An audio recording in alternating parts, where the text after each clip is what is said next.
Welcome to this edition, the special edition of Scéalta. My name is Joe Austin.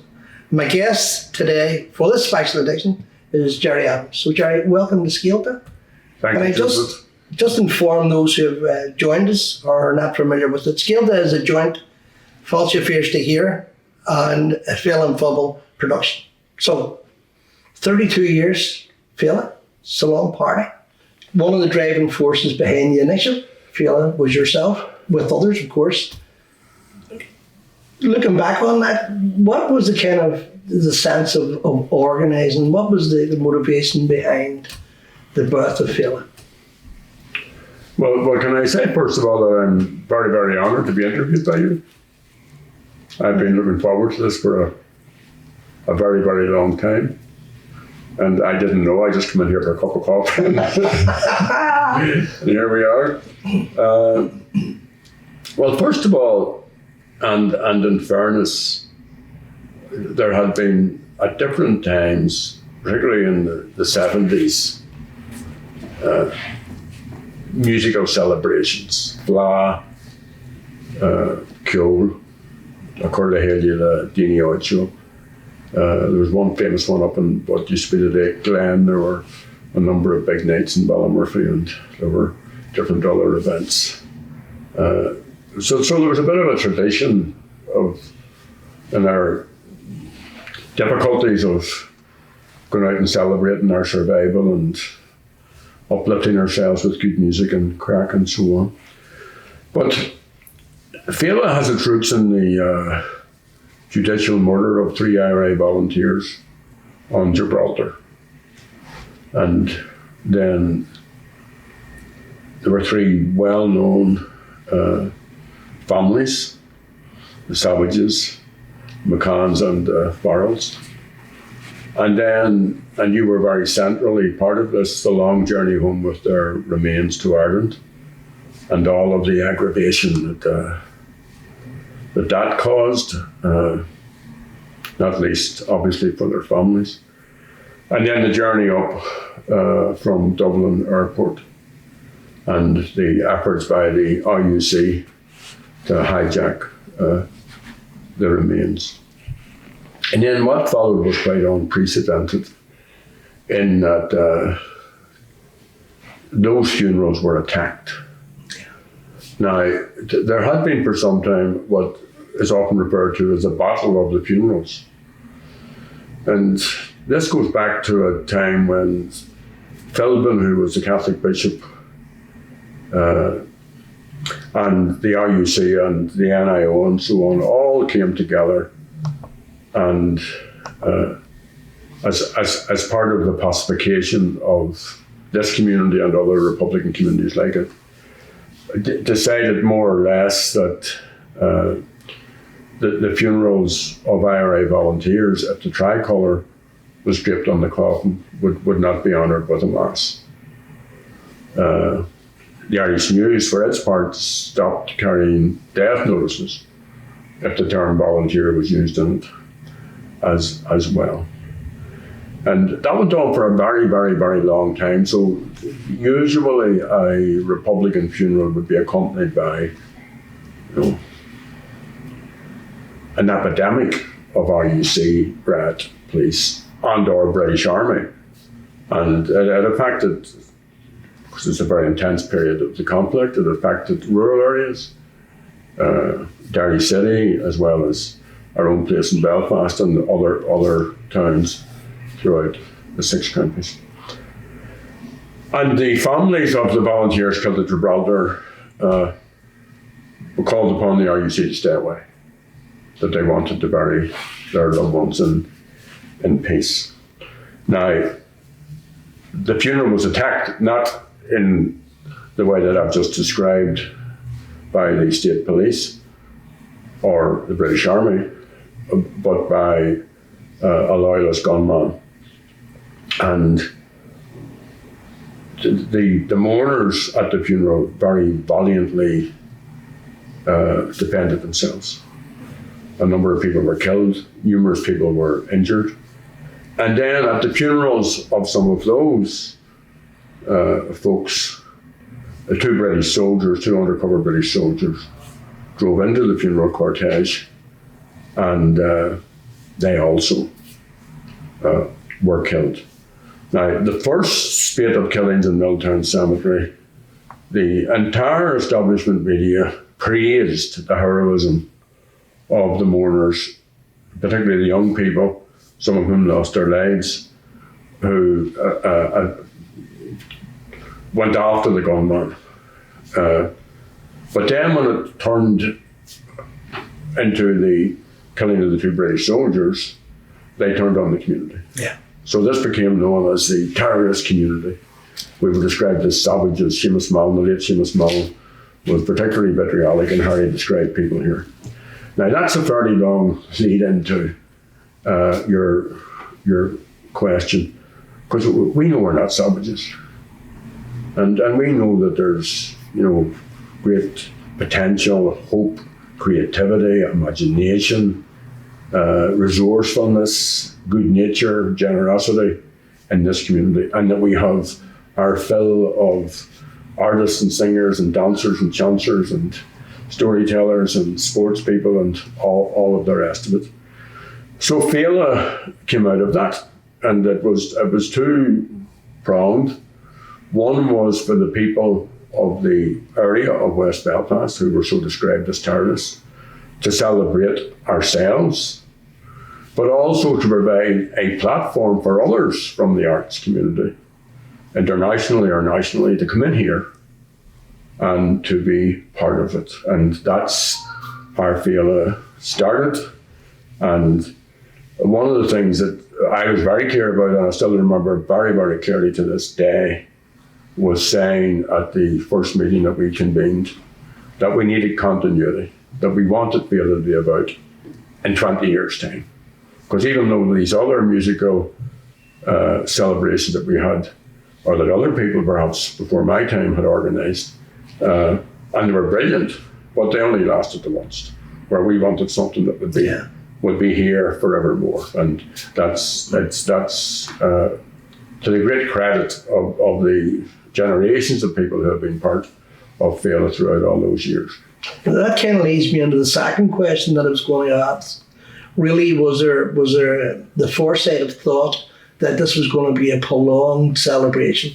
Kevin Gamble, who's the director of the Féile, I asked recently in an interview, what do you do after Féile? And he said, the next day we start organising the following year. So you obviously make the point that this was a consistency of the celebration.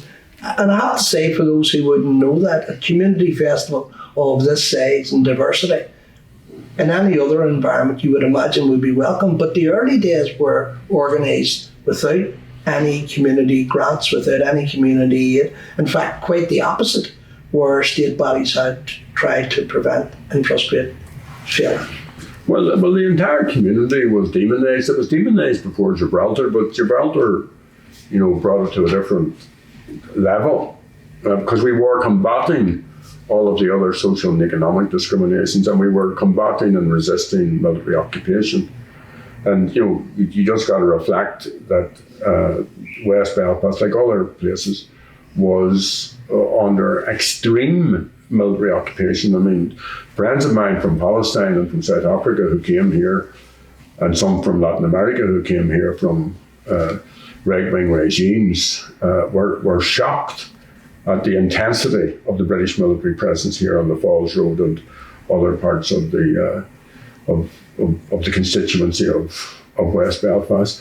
Now, I mean, the state not only, or the state agencies or the other bodies, not only didn't assist in the building of Féile, they were outrightly hostile to it. Yeah. And lots of things. You talk about Fáilte Belfast here, which is welcome to West Belfast, and which was part of our outreach way back in the day to develop what we refer to as political tourism.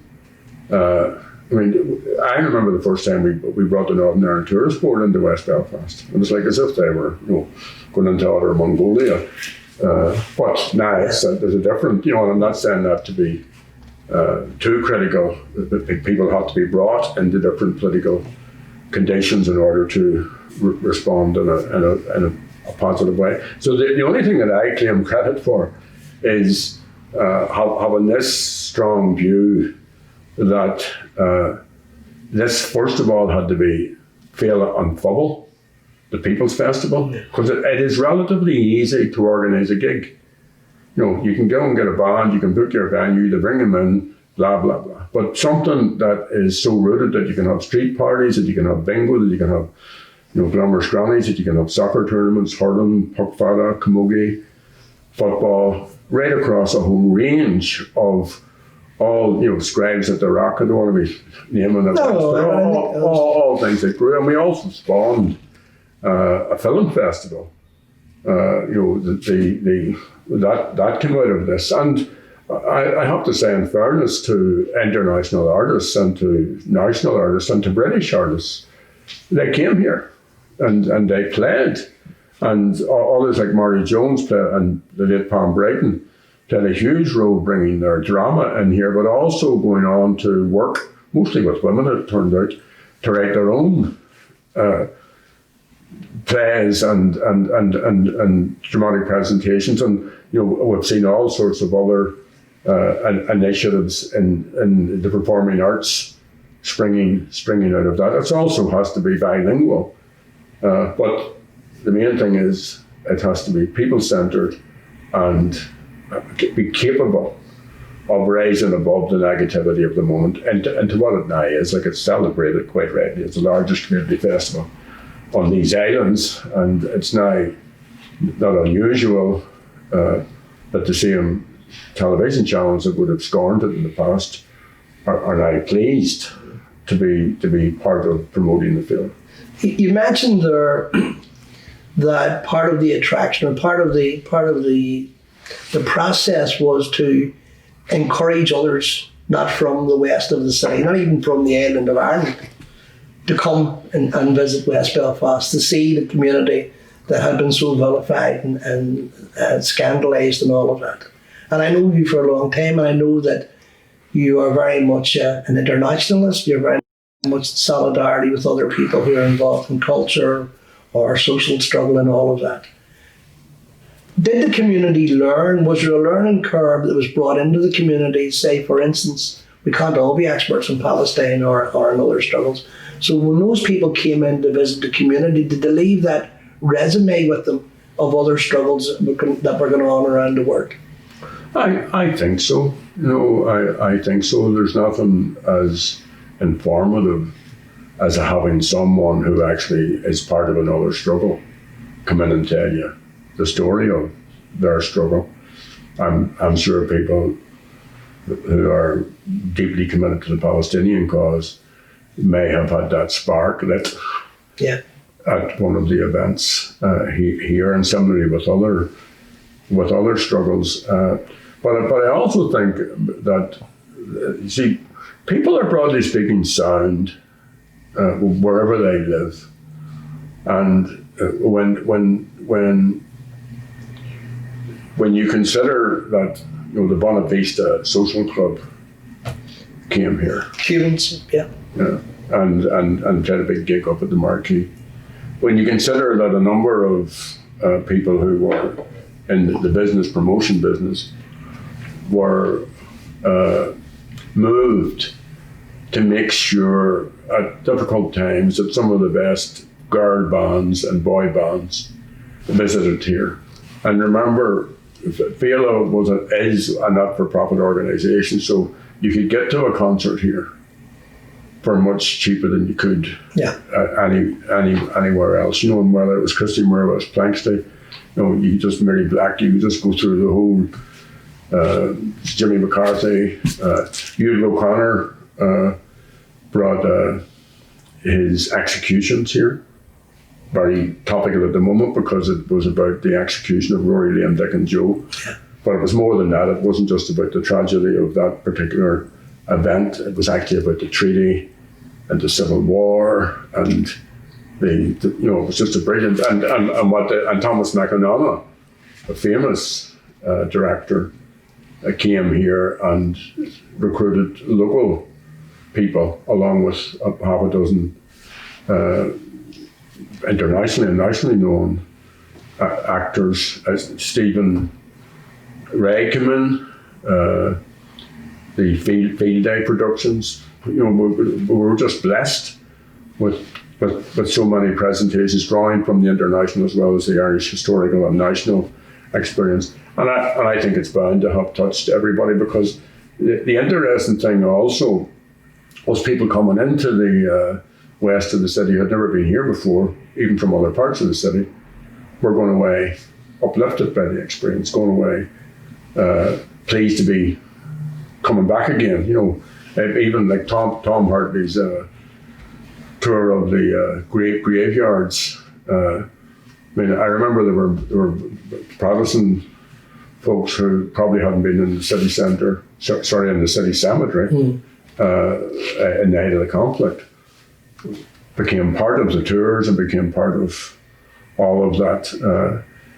Tom did a very interesting piece on the Jewish graveyard in the city centre, and to his great credit, he brought it over to the synagogue. I went with him. There were a couple of us went. Donny Morrison may have been there. And, yeah, he did. Yeah, and on the Antrim Road. That's right. Yeah, and it was an amazing trip through a part of Belfast history that you wouldn't have heard of. I recently interviewed someone who is a poet, and they talked about, just you mentioned the scribes in the rock, that they were a poet, and they were a poet nearly despite the sense that West Belfast doesn't produce poets. Of course it does. And they thought this was something that the community would laugh at. And they went to the scribes in the rock, and they met a whole lot of other people who wanted to be poets and all of that. So I think the point as well, mate, that you make is that the Féile opened up doorways of confidence, and it allowed people to get a sense of their own strengths and their own development. Did you ever imagine, I suppose the question is no, but did you ever imagine it would be sitting virtual Féile? I don't even know whether that was even a possibility in those days. Well, let me say this. There were numerous people in little groups and on their own writing away. There were little writers groups all over Belfast, I suppose, all over the island of Ireland. And there were people painting. And there were either doing it in classes, that were doing it themselves, little watercolours doing it themselves. They got a platform. I mean, that was one of the points that you touched on, that they got the platform to write their play, to sing their song, to exhibit their painting. And there was magnificent work done, both opening up to the talent that is obviously in this very strong working class community, but also, as I've said a few times, to bring people in from outside of the community, and particularly from international. Virtually, what does the word virtual even mean? And so no one could have not have foreseen a virtual Féile, but one could not have seen or foreseen a pandemic. Yeah, of course. So it's I think, and I do very little in the Féile now. There were times when the Féile happened because 4 or 5 of us made it happen, and it was done with no money. And if you were lucky enough, somebody would go and pick up Shane McGowan and the Phobes and bring them up to Springhill, where everybody went nuts for 2 or 3 days. So it was, and then one time we were given a grant by the Arts Council, if I remember rightly, and it was a time when the tall ships were coming in, and somebody twigged that the tall ships were getting enormous amount of money, right? Thousands. And we were getting pennies. So we sent it back to them. Said, no, we don't want it. We want what is our due. We're ratepayers. We want our due. So, by headbutting and cajoling and coaxing and charming, we brought all of these folks in, and I think that the leadership, and there were a whole series of directors over that 33 years, and each one of them brought their own special talent to it. But I think the current generation under Kevin Gamble's leadership have brought it to a new height. I mean, the outreach onto the Shankill, onto East Belfast, the the spontaneity of it, but also in this sort of special time, strange time, to do a virtual Féile. It's commendable. I think it actually demonstrates the spiritual strength of Féile, that even though there is a pandemic, as you point out, that Féile goes on. Can I just take a different curve with our discussion? And I'm not going to fall into the trap that Richard's corrected me about. So one of the questions that I was going to... Who is Richard? This is Richard McCauley. You may know him. He's everywhere you go for some reason. I'm not so sure why. That's who I wonder about. I thought it was a star. Somebody thought it was Ian Malley, I have to say. But anyway, 2017, you announced that you're not going to seek re-election either as president of Sinn Féin or a TD. Now, I'm not going to say retired because I know you didn't retire. So that new direction, where has it taken you in your own life and the things that you do? I know you have no less time now than you had then. So where are you at, as they say in West Belfast? Well, I'm as busy now as I ever was, and Colette and my family would attest to that. But the big bonus is I don't have the responsibility. So, that's over to Mary Lou. She's a very good leader and very fitting eagrán, Shinn Féin, and Michelle and the rest of the very strong national team that we've had. And not only did I not retire, but I was very, very clear. I was somebody stepping out of one road. So I chair a number of committees for the party.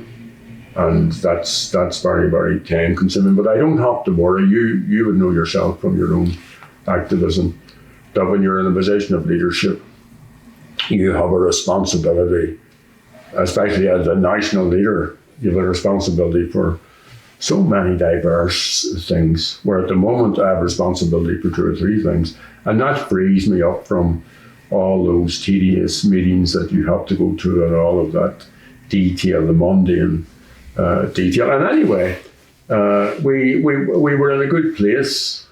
If you're going to make changes, and this particular change of mine went back to the late Martin McGuinness and I both deciding as part of an effort by the party to bring about generational change, because if the approach that I've outlined in relation to my initial attitude to Féile, it was also part of my attitude to Sinn Féin, that you have to build a strong, popular, radical party with popular support across the island. You won't do that quickly.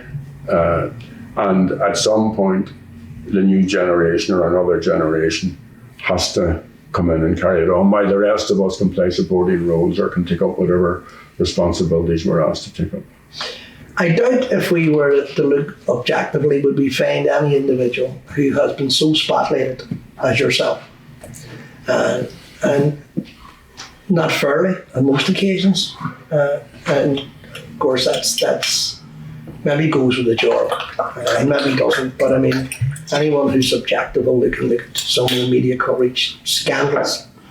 One of the, and you touched on it earlier on in a different aspect of our conversation, but one of the things that I've always known you to be is someone who's seen Ireland struggle for freedom and for a better way of life for us all, has been linked inherently to other struggles around the globe. And Richard McCauley and yourself have been sent off repeatedly.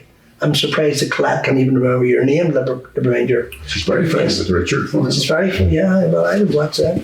But, the outreach way beyond these shores, going to America, it appeared to be every month and trying to do things. And we talk about Mandela's funeral, and of course you and Richard were there, and the meeting of Phobail. Leaving aside the travel, leaving aside all of that, which is tiring and it's exhausting and all of that, how did you find that? Was it opening new doors? Was it trying to educate people, or? Well, every successful national liberation struggle has had an international dimension to it. You know, the whole South African struggle was reduced down to giving the majority of the vote. And of course, the big focus on Mandela as incarcerated as a rallying point. So our outreach in terms of our own struggle was to build that international dimension into our own struggle. And because we have such a large diaspora, and the section of that diaspora has been so faithful to the struggle for freedom in Ireland, that's what a lot of that endeavour was. Other work was in solidarity with the Palestinians, with people in Central America, with the Basques. Of course. So there are two, or in solidarity with the Cubans. There are two dimensions to it. One, what we do for the benefit of our own struggle, and two, what we do in partnership and in comradeship with other people who are struggling also in their own place. You're a prolific writer, and anyone that knows you knows that, in terms of the history of the west of the city. A love story, I should say. Your relationship with the rest of the city seems to me to be that. And other books that you have written, strategy, papers, and all of the stuff that you do. Have you ever been tempted to write memoirs of meeting these people who obviously are on a world stage? You know, we talked about Mandela, and I think it just gives an indication of the success of our outreach programme to that community that Richard and yourself were pallbearers at Madiba Mandela's funeral. Have you ever thought, or is there no plans to write that history? Well, I've written two what I call big books. One is Before the Dawn, which ended at the hunger strikes, and the other came from the hunger strikes up to the Good Friday Agreement, which was Hope and History. So it's always been my ambition to do the third leg. I always had this notional idea of a trilogy of books just telling that story. And of course, on the two volumes that I've published thus far, I do dip in and out of this. So I've no doubt if I get round to writing the third leg of it, with the assistance of this chap, Macaulay, that you referred to. We keep mentioning, yeah. That obviously will feature. It was a great honour for us to be in the Guard of Honour for Madiba's funeral, and to go actually as far as his burial. There were only a very limited number of people back in his home place in rural South Africa. So it was a great privilege. I like writing. I'm just actually finishing a book at the moment of short stories, and it's called The Witness Tree, and other stories. This myth that you have retired, and I'm asking the questions. I'm asked to ask the questions. I know you haven't. Does it leave you open to people in other problems here or there, or what do you think of this? You've always said that we don't have a blueprint. I need to clarify that. Well, I thought the obvious question was, why did you call it the witness tree? I'm going to ask you that in a second, because I have to think of the question. Right, okay.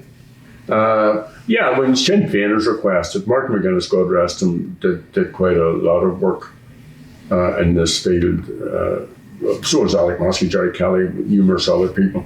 So it's Sinn Féin that would be asked, broadly speaking. There is a peace process industry out there. Right? Yeah. I have always stayed away from it. There are people who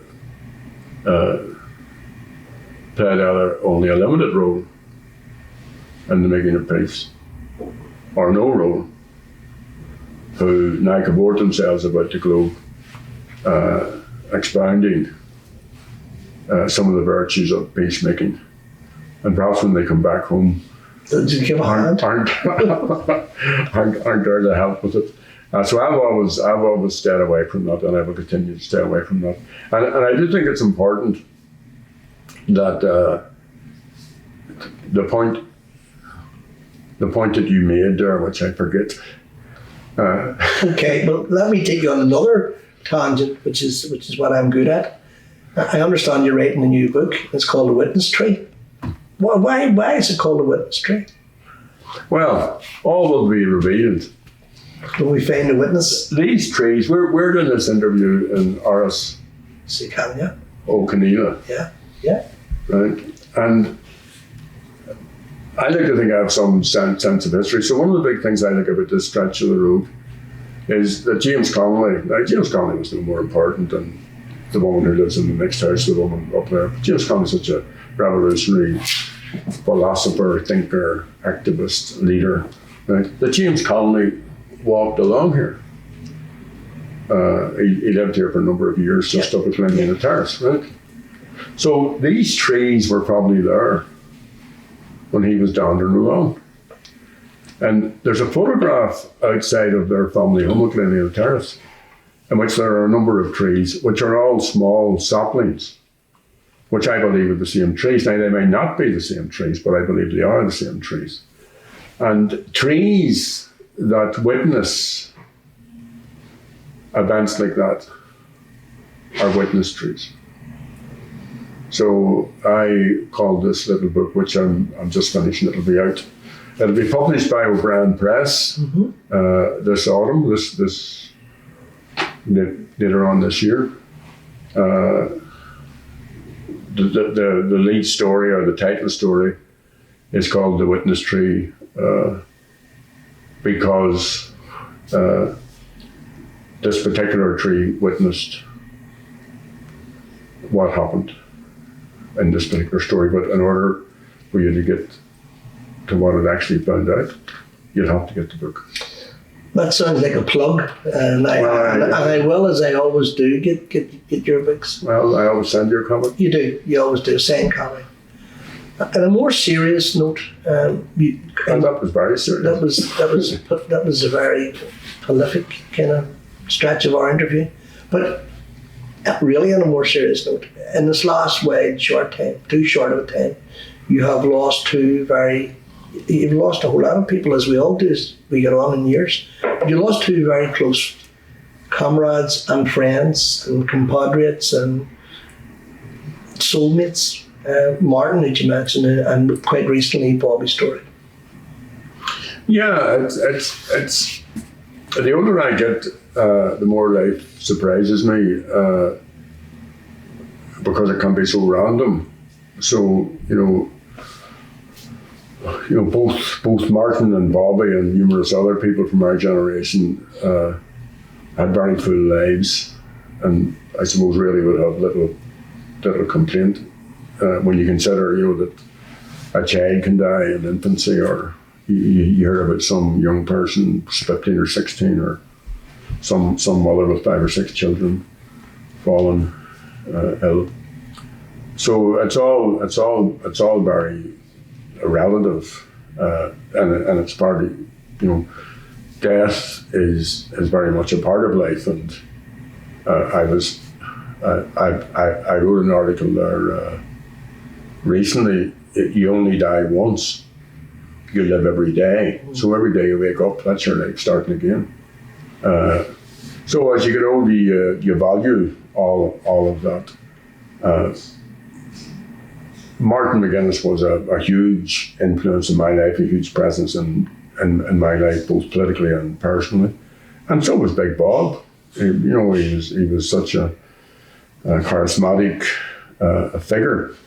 Which isn't to say, so was Clicky, so was Muck. So was Siobhan O'Hanlon. There are numerous friends that we have, and we're blessed. I actually believe that the most important thing in life is friendship. It's and it should be bigger than politics. It should be bigger than anything else. You can disagree with people, and as Tom Hardy said famously one time, you don't have to like your friends to be friends with them. He was talking about himself.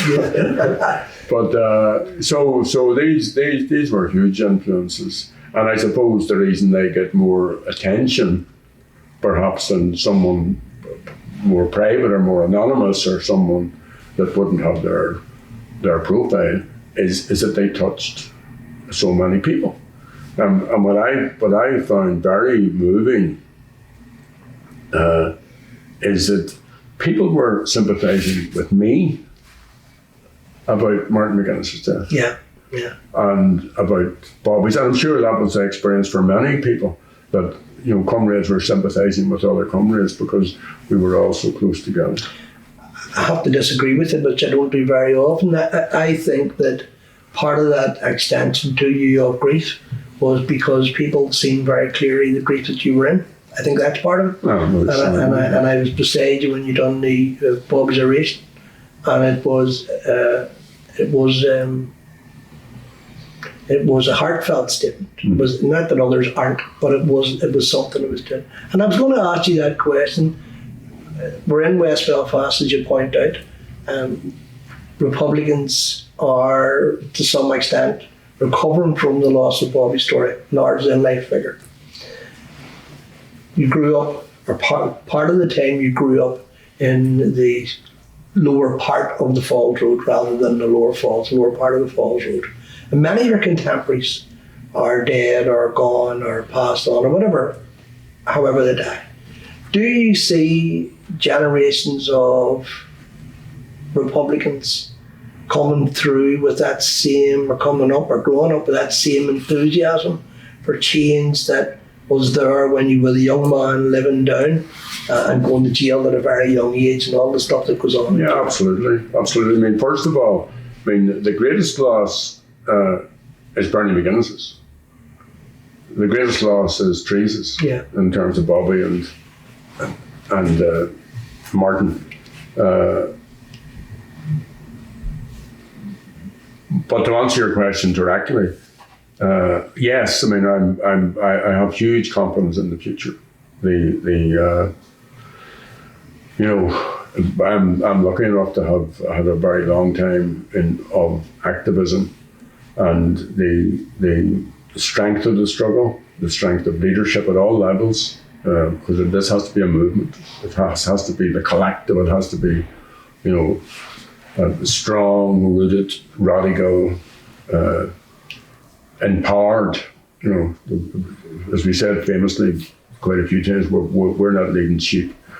So I see signs of that all over the place, that we're not leading sheep. There are numerous young men, young women, and they aren't necessarily even involved in Sinn Féin. They're just involved in their community. They're involved in civic society. They're involved in business and commerce and the Irish language and Gaelic sports and other sports. And they just have a sense of themselves and a sense of confidence, and they want decency, and they want fairness, and they want equality, and they want this to be a better place for all the people who live there. If you were to take a trip backwards to 1963, it was a different era, different time. I'm not saying people were broken, but they certainly didn't have the ability to rise up the way we rose up, and thank God we did. Yeah, of course, absolutely. The media has portrayed you in many ways as a monster and all of that. Now, I have to say, in fairness, those who know you know that wasn't the case, and that's what's prevailed. I hear you, because I live quite close to you. I hear you playing with your grandchildren, and I hear them winning the arguments mostly. Do you get great pleasure with them, and I hear you kind of talking to them as well as laughing with them and all of that? Oh yeah, no, absolutely. They're good. Do you learn from them? Yeah, all the time. You get grandchildren for something you did a very long time ago. Yeah. So I hear. I can't remember, but I hear about it. Yeah. So no, they're a blessing. Any child is a blessing, and the fun and the crack that's all part of. Sure, if you weren't going to be happy, I mean, what life should be about is happiness. Now, if people are beset with economic crucifixions, if people are beset by child abuse or so-called domestic abuse or just grimness of homelessness, of poverty, of no chance of improving your lot, then you can't be happy. So you have to lift that burden. You have to change those conditions so that people can do what life is supposed to be about, which is to enjoy it and to be happy in your life. If you can't enjoy Féile, there's no hope for you. That's just what Féile does, all those things. Well, the thing I think about Féile now, except for this year, is that I actually haven't had to go to Féile in terms of the big music events, as I just sit out the back and listen to it. Yeah, I would go to the Speisialta Rock, and I would go to some of the debates and the discussions and so on. But I don't have to suffer selfie hell by going to any musical events.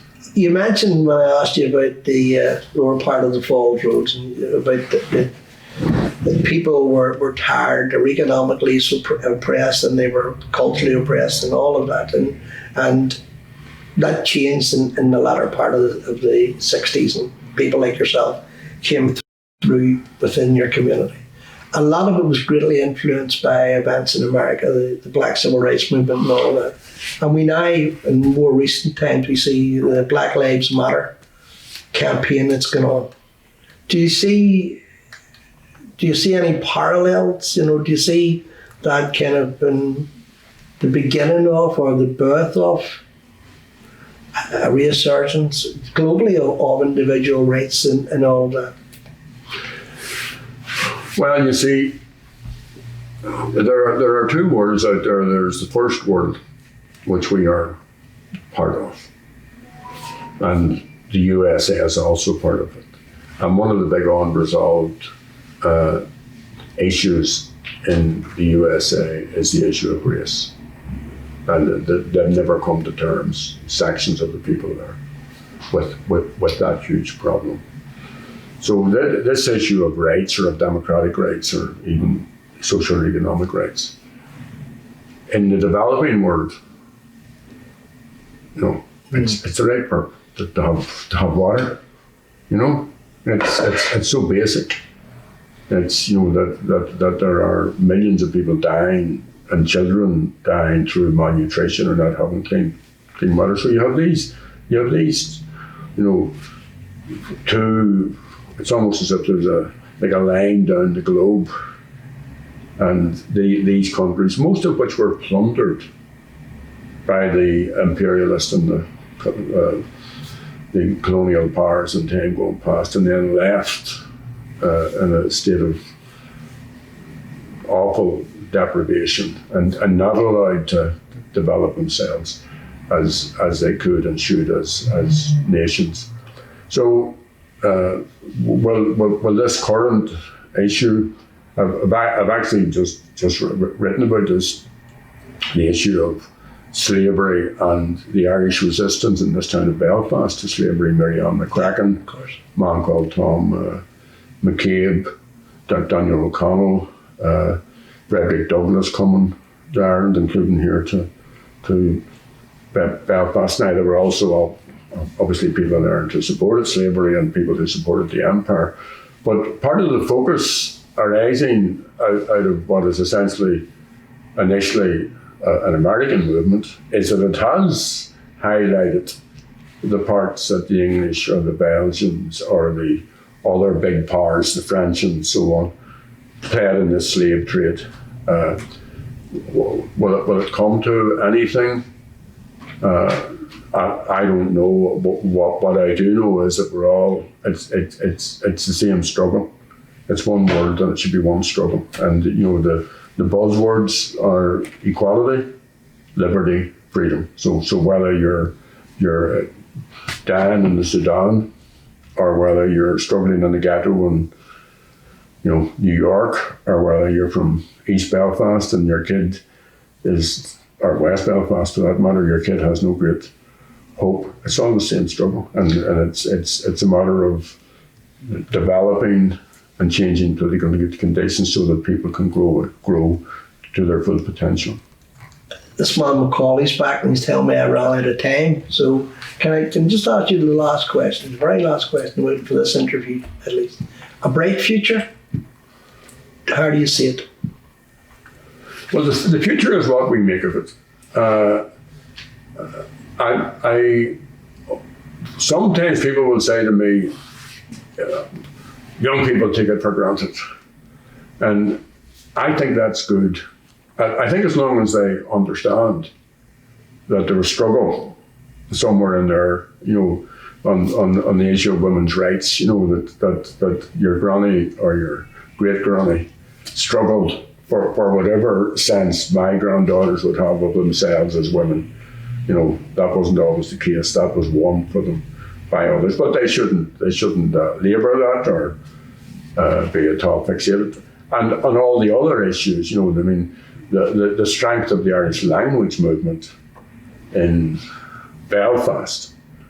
Obviously, it's down to those pioneers who founded the Gaeltacht quarter up at Boher Shaol, but also the people who kept faith, the Irish-speaking families who kept faith, and then the big influx of people come out of the Hates blocks and added their bit to it, under the tutelage mostly of people like Bobby Sands and so on. Yeah.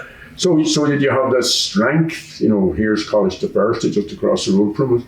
You have a thriving Brock Gaeltacht here in the west of the city and throughout the north. And that's great. And if the kids just naturally speak Irish, they can take that for granted. But somewhere back in the day, somebody made a stand. We Brendan O'Fee refusing to give his name in English to an RUC officer and ended up in court. Small individual acts mightn't have got the same focus as Rosa Parks, but nonetheless important, because see, every act of resistance or every action which is about changing and developing a culture of change, it's an individual one.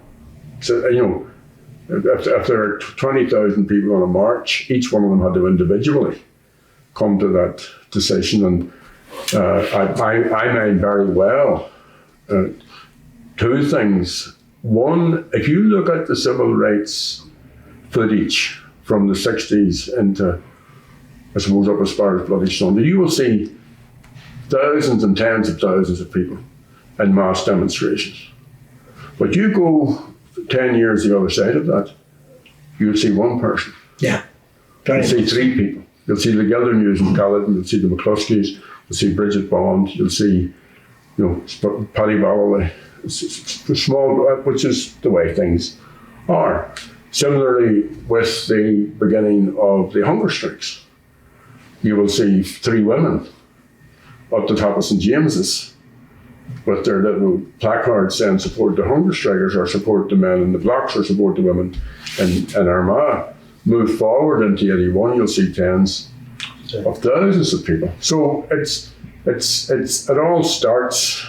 Pete Seeger, I'm a big fan of, the singer from America. Yeah. Did dangerous things standing up for people across the southern states of the USA.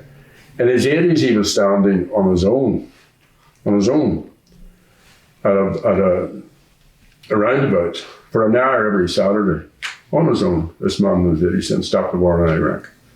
So every act is an individual act. It's when we all do it together. It's like Alice's Restaurant. Do you know Alice's Restaurant? I do. I know very well. Oh, it's like Alice's Restaurant. Arlo Guthrie. I know Yes, very well. indeed. On those words, we have to conclude the interview. It is always a pleasure for me to talk to you in any theatre. I hope that you get some time to join the Féile, even albeit a semi-reality Féile, but certainly for your drive, your imagination, your assistance, Féile is here once again. So, Comrade Adams, Thank you, Comrade Austin, and I will certainly watch this interview. You better.